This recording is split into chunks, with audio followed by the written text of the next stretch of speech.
Howitzer artileri D-30M yang ditarik dari LPR menghancurkan gudang amunisi nasionalis Ukraina ke arah Lysychansk. Rekamannya ramai beredar di media sosial Telegram pada Selasa 1 November 2022. Sejumlah tentara Ukraina terlihat membagi tugas dalam mempersiapkan penyerangan ke arah Ukraina.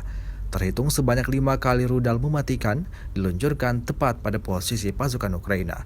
Kobaran api akibat ledakan keras yang menghantam posisi pasukan Ukraina diklaim pasukan Rusia menghancurkan tidak hanya fasilitas militer namun juga para prajurit. Rusia melaporkan secara total 328 pesawat Ukraina, 167 helikopter, 2.393 kendaraan udara tak berawak, 384 sistem rudal anti pesawat dieliminir sejak awal operasi khusus. Sementara itu dari kubu Kiev, Kementerian Pertahanan Ukraina melaporkan 620 tentara Rusia dieliminir dalam 24 jam terakhir. Sebanyak 71.820 prajurit Federasi Rusia meninggal sejak awal konflik hingga hari ke-250.